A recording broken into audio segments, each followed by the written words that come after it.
Hello, welcome to Libra Philippines. So ito yung reading natin for Libra. Sun, Moon, Rising, Venus, Jupiter, Libra. Take only what resonates. So mga gusto mo pa personal reading, dito lang kayo mag-inquire sa aming Facebook page. And yung aming TikTok shop, Unipree, dyan mo ma-avail yung mga products na available sa amin. So, let's start your reading. What do we have here for the sign of Libra?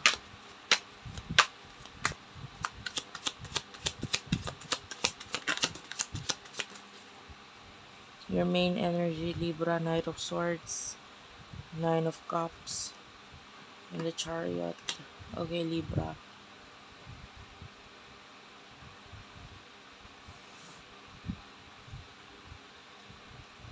Um,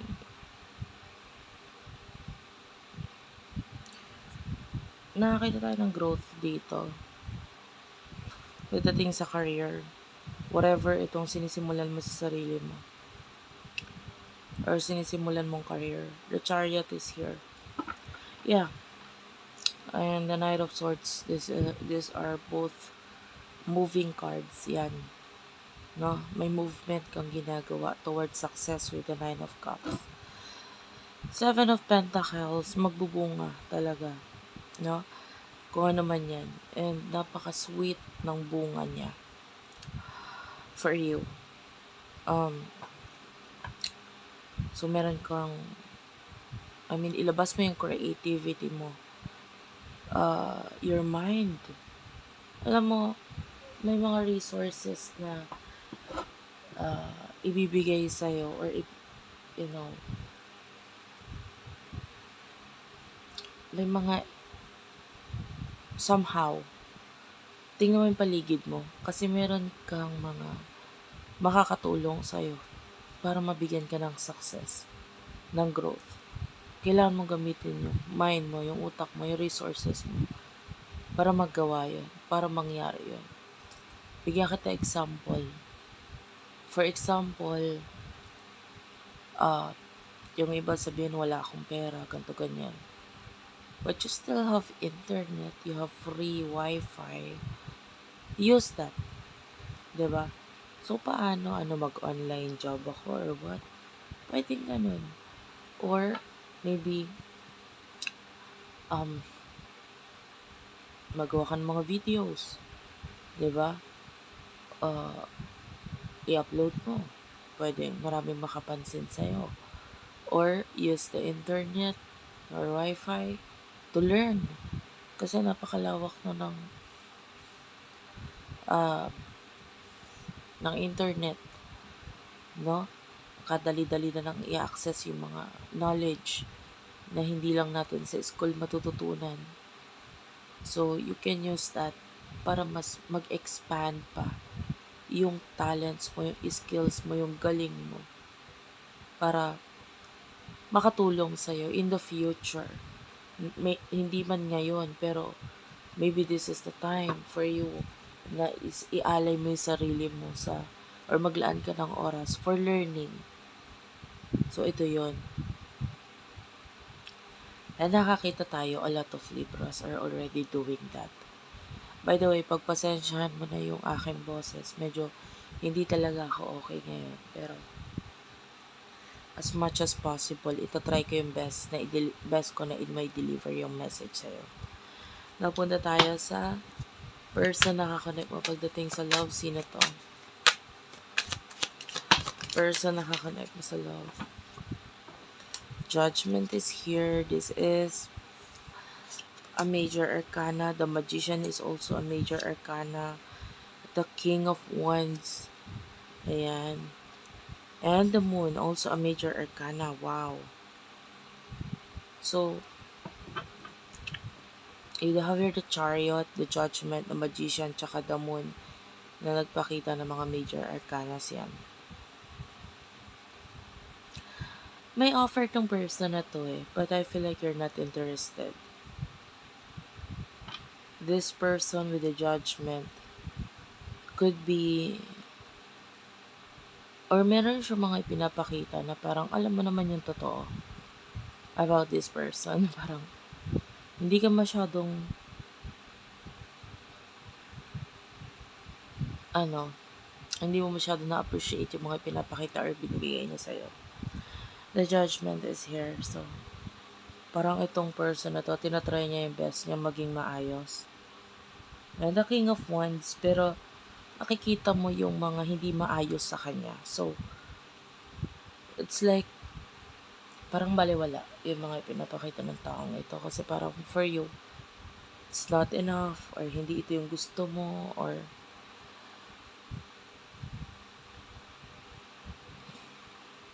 maybe you're not interested, or yung iba, you're busy. Some of you, this could be an admirer. The moon. Yan. Emotions din yung sa isa't isa. For the sign of Libra. Ten of Wands, yeah, you're really busy. The Wheel of Fortune. Gusto mong magkaroon ng malaking pagbabago sa sarili mo. Gusto mo ng growth. No? Gusto mo ng growth, financial growth, growth sa sarili mo, skills mo, etc. Gusto mong tapusin mo yung mga ginagawa mo. And the Hierophant is like, etong taong to could be a person na parang, alam mo yun, nandyan lang. Parang company. Ito yung nakukuha kong message. You know, in the picture, meron tayo ditong, hindi ako actually familiar kung ano to. Kasi parang lumang gamit na siya. Pero for me, it's like a radyo eh. I don't know, pagpasensya mo na kung mali. Pero, nung kabataan ko kasi, pag nagbabakasyon ako sa tita ko, and I'm just going to tell you this story.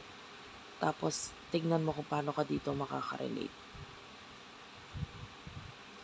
Yung tita ko, pag maglilinis siya, gigising siya ng 4 a.m. Pag magigising yan, pag maglilinis na yan ng bahay, magbubukas siya ng radyo. Yan, yung AM ba yun? Yung may mga balita, magsasalita, ganito ganyan. But I know na hindi naman siya nakikinig talaga. Kasi mas focus siya dun sa paglilinis. So parang, ang gagawin niya lang yon para hindi siya mainip, or habang naglilinis siya, may naririnig siya kasi parang ang weird naman ng walang sounds at all. And parang ang magiging ingay lang is kung anong ginagawa niya, because of course yung 4 a.m. is masyadong maaga. And that's what I see here dito sa reading na to. Parang itong person na ito, nakakonect mo, is like, hindi ka interesado sa kanya. Pero, alam mo yung, kailangan mo siya in a way na kailangan mo ng company. Kailangan mo ng taong nandyan lang para habang busy ka, may kasama ka, or hindi mo feel na nag-iisa ka. Or somehow, may tagagawa ng ingay. Na I don't know if this, maybe this is a friend or an admirer na parang hindi naman siya nakakairita, pero hindi ka interesado. You know what I mean? So yun yung nakukuha ko message. Hindi ko alam kung nagigets ninyo, guys. At kung paano mo siya ma-relate dun sa kwento ko kanina, but hopefully na-gets mo, no? I'm really, really sorry, guys. Kasi talagang iba yung pakaramdam ko ngayon, kaya hindi ko alam kung magigets mo yung story ko kanina, but hopefully magets mo talaga siya. So, parang ganun. Ang kunin mo yung feeling, ha? So, ano yung emotions ng person na ito for you? The Emperor, the Hanged Man, Three of Cups. Puro major arcana nalabas sa kanya. I don't know if you're dealing with a very mature person, or by age, no? Lalo na with the Emperor. Mas may edad sa'yo. The Hanged Man and the Three of Cups. This person is feeling niya you're like friends, or with the Hanged Man, yeah, this could be an admirer. Naghihintay siya. If not, if kung may relationship, yung iba meron. The Emperor, yeah. Um, I'm feeling like tinatry niya as much as possible na ipakita naman yung care na yun for you. And this person cares a lot. Tapos with the Three of Cups,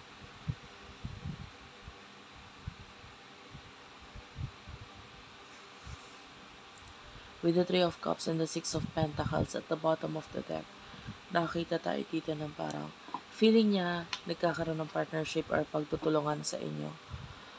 And gusto niya yun kasi parang feeling niya kailangan mo siya, feeling niya kailangan mo siya, and kasi may partnership so parang nandito ako, happy ako na nandito ka, na merong connection sa atin. Parang ganun. Feeling niya, hindi lang kayo friends, more than that pa. Okay. So, but of course,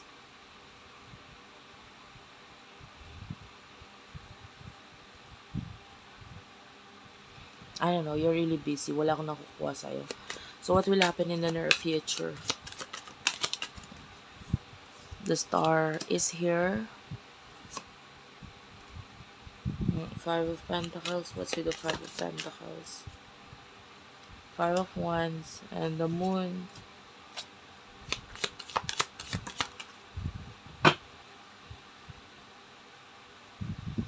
Nakakamoy ako ng usok ng sasakyan. This could be a reading. Pwedeng nasa biyahe ka ngayon. The Empress, the Death card.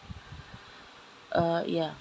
And the Empress is like continuous pa rin naman ang pagkakagusto sa nitong taong to. Hindi ko nakikita nawawala yun.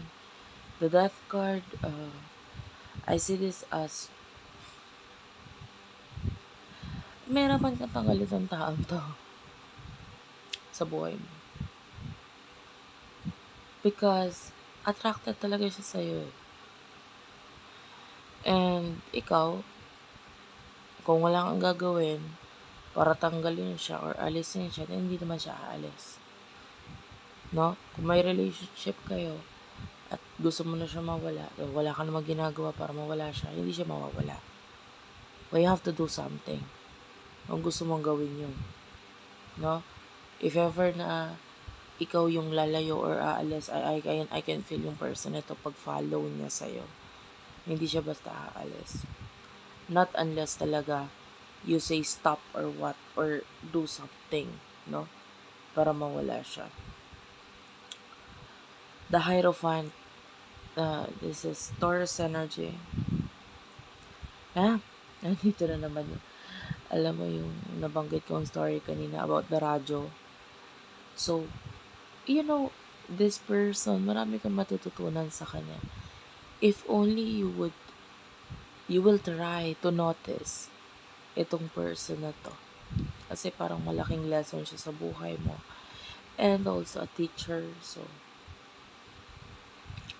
meron kang mga hindi alam na pwedeng maituro niya sa'yo, but you just have to be open.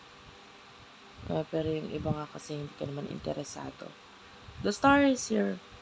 I can see a lot of growth sa iba sa inyo. At dalawang energies na kukuha natin dito. Yung iba may victory May victory. There's happiness. There's this victory.